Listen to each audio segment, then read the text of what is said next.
ग्लानी आली आणि गोकर्णाने सांगितलं, बाबा तुम्ही आता यातून मुक्त होण्यासाठी तीर्थयात्रेला जा. गोकर्णाने उपदेश केला. आत्मदेव तीर्थयात्रेला निघून गेले.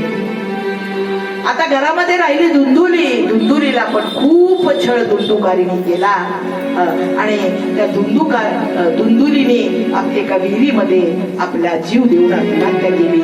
अशा प्रकारची घटना भागवतात आली. त्याच्यानंतर धुंदुकारी राहिला. त्याने 5 वेश्या घरात आणल्या. 5 वेश्या. आई गेली, वडील गेली, त्याला रान मोकळं झालं. धन घरामध्ये किती, ते धन संपेपर्यंत त्यांनी खूप विषयासक्त जीवन जगलं आणि त्या वेश्यांना घरी आणून ठेवलं.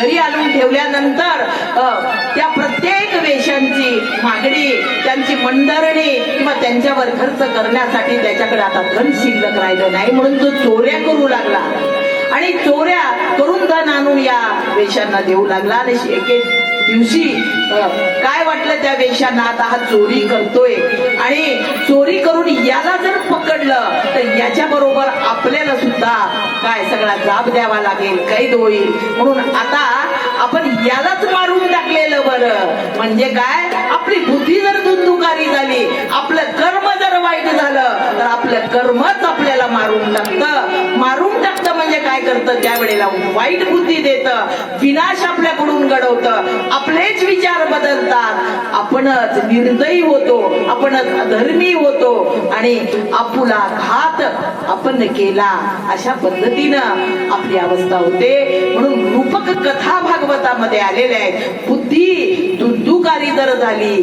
तर किती विनाश होतो आणि तो विनाश जीवाचा होऊ नये यासाठी भागवताचं महात्म्य सांगण्यासाठी आत्मदेव ब्राह्मणाची कथा आलेली आहे.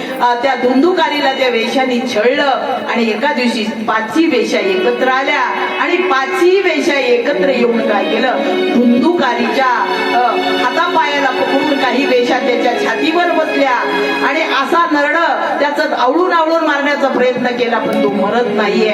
आणि शेवटी त्यांनी काय केलं, जळती निखारे आणली आणि त्याच्या मुखात घातली आणि अशा पद्धतीनं धुंदुकारीला त्यांनी मारून टाकलं. आपली बुद्धी सुद्धा आपल्या कर्मानं अशाच पद्धतीने आपल्याला मारत असते. म्हणून जीवनामध्ये सत्कर्म आवश्यक आहे, सत्विचार आवश्यक आहे आणि ते सत्विचार देण्याचं सामर्थ्य फक्त भागवतात आहे. धुंदुकारी मेला, पण मेल्यानंतर त्याला कुठेही जागा मिळाली नाही. तो प्रेत योनीला गेला. घरामध्ये गोकर्ण होता, गोकर्णाला त्रास देऊ लागला आणि वेगवेगळ्या पद्धतीनं त्या धुंदुकारीची अवस्था प्रेत योनीमध्ये येऊन सर्वांना त्याला मुक्त व्हावं असं वाटत होतं की काय, प्रेत योनीमध्ये जो आत्मा जातो त्या आत्म्याला आत्यंतिक त्रास असतो आणि तो त्या त्रासातून कुणी सोडवावं असं त्याला वाटतं. म्हणून तो आपल्याकडे बघा भूत लागलं वगैरे म्हणतो ना, आणि त्याला पूर्वी मी पाहिलं होतं, भूत लागलेल्या व्यक्तीला खूप मारत होते हा.